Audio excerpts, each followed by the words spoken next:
वृद्धों के दुश्मनों के बारे में बात करेंगे। क्या बात करेंगे? वृद्धों के दुश्मनों के बारे में। उनको जीरियाट्रिक जाइंट्स भी कहते हैं। ठीक है, तो सबसे पहला वृद्धों का दुश्मन है इमोबिलिटी। जब हमने ये समझ लिया कि अब हमें चलना फिरना नहीं है, हमें बिस्तर पे ही रहना है, हमें घर के बाहर नहीं निकलना है, हमें सैर करने नहीं जाना है, हमें अपने आप को हमने कन्फाइंड कर लिया रूम और टॉयलेट और बेडरूम और डाइनिंग रूम पे, तो उसको कहा जाता है इमोबिलिटी। क्या कहते हैं? इमोबिलिटी। कि हमने ये मान लिया कि अब हम वृद्ध हो गए हैं और वृद्धावस्था के कारण इमोबाइल हो गए हैं, अब हमारा चलना फिरना ठीक नहीं है। तो ये सबसे बड़ा दुश्मन होता है। जैसे ही आप इमोबाइल हो जाते हैं तो आपकी जो मांसपेशियां हैं वो कमज़ोर होने लगती हैं और शिथिलता आने लगती है, आप लड़खड़ाने लगते हैं, आप ज़्यादा चले तो गिर सकते हैं, चलने पे हाथों पैरों की मसल्स और टिश्यूज में हाइपोक्सी ऑक्सीजन की कमी होने लगती है, जोड़ स्टिफ होने लगते हैं। जोड़ जब स्टिफ होने लगते हैं तो ऑस्टियोपीनिया, ऑस्टियोपोरोसिस, ऑस्टियोआर्थराइटिस और फिर डिफॉर्मिटी डेवलप हो जाती है। तो यहाँ से वहाँ तक जाने में भी जोड़ दर्द करने लगते हैं। तो वृद्धों का पहला दुश्मन है, बोलिए क्या? इमोबिलिटी।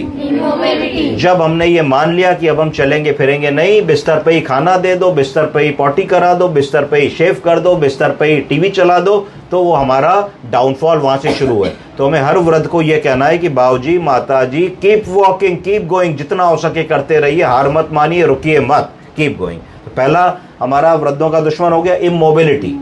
ठीक है, दूसरा क्या है? दूसरा है इंस्टेबिलिटी। क्या है? इंस्टेबिलिटी। वृद्धावस्था में शरीर में बहुत सारे चेंजेस होते हैं, morphological changes, physiological changes, neurological changes, जिसके कारण हमारा शरीर थोड़ा शिथिल होने लगता है और अनस्टेबल होने लगता है। आपने देखा हुआ यंग बच्चा होता है 7, 8, 9 साल का, उसको कहीं भी चढ़ा दीजिए, तर तर तर तर तर तर ऐसे चढ़ जाता है, लग रहा है खरगोश। अगर वहीं एक 30-35 साल का एक मिडिल एज आदमी या औरत को चढ़ाइए तो उसको थोड़ा सा संभालना पड़ता है कि गिर ना पड़े। और अगर वही काम एक 70 साल के व्यक्ति से कह दिया जाए तो वो नहीं चढ़ पाते हैं। अगर वो चढ़ने की भी कोशिश करते हैं तो गिरने का बहुत डर होता है। हो सकता है कि वो लोग उस समय तक आते आते छड़ी पे आ गए हों, वॉकर पे आ गए हों।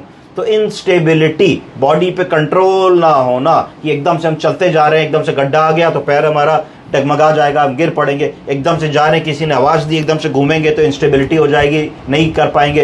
रात में बाथरूम के लिए उठे, नहीं समझ पाए, पैर किसी चीज़ में कारपेट पे या चप्पल पे लड़ा तो नहीं समझ पाए, गिर जाएंगे। तो दूसरा हमारा जो दुश्मन है वो इंस्टेबिलिटी। तो इंस्टेबिलिटी है कि नहीं, ये पता करने के लिए एक साधारण सा टेस्ट होता है जिसको गो गेट अप टेस्ट कहते हैं, जिसकी मैं अगली बार क्लास लूँगा आपकी, गो गेट अप टेस्ट। तो अगर हम गो गेट अप टेस्ट को 2 मिनट में बता सकते हैं कि हमारे वृद्धजन में इंस्टेबिलिटी है कि नहीं।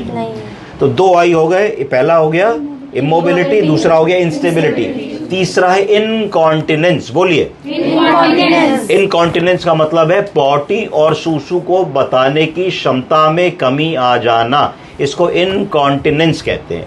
तो जब ये होने लगता है मरीज में तो उसकी कॉन्फिडेंस कम हो जाती है, उसका जो सेल्फ रिस्पेक्ट और सेल्फ एस्टीम है वो कम हो जाता है। आप इस बात की कल्पना कीजिए कि हम लोग कहीं घूमने जाएं, पिकनिक में जाएं, पार्टी पे जाएं, सिनेमा देखने जाएं, किसी की रिश्तेदारी में जाएं और हमको ये कंट्रोल ना हो कि भाई अगर सूसू पॉटी आएगी तो हम रोक नहीं पाएंगे, तो हमारे मन पे क्या बीतेगी? क्या हमारा वहाँ मन लगेगा? तो उस स्थिति को देखिए कि वृद्धावस्था में एक स्थिति ऐसी आ जाती है जब आदमी को बार बार पेशाब जाना पड़ता है। 3 लक्षण आ जाते हैं, बोलिए अर्जेंसी, फ्रीक्वेंसी, इनकॉन्टिनेंस। अर्जेंसी का मतलब अर्ज हुई तो जाना ही जाना है, नहीं जाएंगे तो निकल जाएगी। फ्रीक्वेंसी मतलब बार बार जाना है। हो सकता है रात में आदमी कहे साहब 5 बार उठते हैं, तो भैया 8 घंटे की नींद में अगर 5 बार उठोगे तो सोगे कब? तीसरा इनकॉन्टिनेंस, कि जरा सा खांसे, छीके, झुके, पेशाब की थैली पे दबाव पड़ा तो थोड़ा सा पेशाब निकल गया। तो ये बुजुर्गों का तीसरा सबसे बड़ा दुश्मन होता है। तो 3 कौन कौन से हो गए? Immobility, instability, incontinence. अगला है ये इम्पेयर्ड मेमोरी। क्या हो गया? Impaired memory. जैसे जैसे उम्र बढ़ती है ब्रेन के न्यूरॉन्स में कमी आने लगती है, ब्रेन के सेल्स वीक होने लगते हैं और एजिंग के कारण बहुत सारे लोगों में याददाश्त में कमी आने लगती है। वो आप उनके पास जाओगे तो दादी बाबा बोलेंगे अच्छा बेटे आ गए, और कहाँ हो आजकल, क्या कर रहे हो?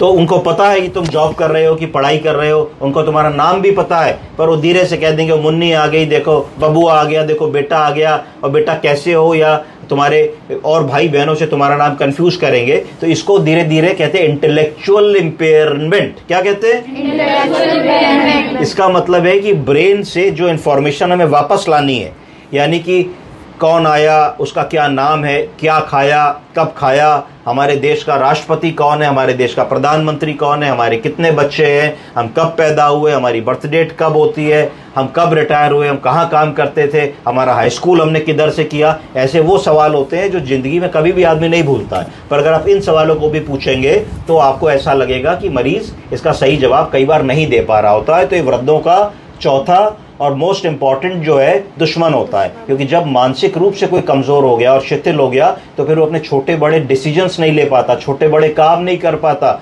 मोबाइल रिचार्ज नहीं करा पाता, बैंक से पैसा नहीं निकलवा पाता, पेंशन लेने नहीं जा पाता, डॉक्टर के पास नहीं जा पाता है, सोशलाइज नहीं कर पाता है, घर में बंद होकर के रह जाता है। तो ये ध्यान रखना है। इसके लिए MMS होता है, मिनी मेंटल स्कोर, बड़ा आसान है। दिखाओ बाबूजी ये क्या है, पेन है, ये क्या है, चश्मा है, ये क्या है, घड़ी है, और 2-4 मिनट बाद किसी और बातों में लगाओ, फिर पूछो आपको 3 चीजें दिखाई, बता दीजिए। अगर सब ठीक बता रहे तो MMS कहते हैं, मिनी मेंटल स्कोरिंग। तो उससे आप इवेलुएट कर सकते हैं कि याददाश्त की क्या स्थिति है। तो मोटा मोटा ये 4-5 चीजें आपको जो जीरैट्रिक जाइंट्स या वृद्धों के दुश्मन है, इन पे आपको काम करना है। और गो गेट अप टेस्ट में अगली क्लास में बताऊंगा। Thank you.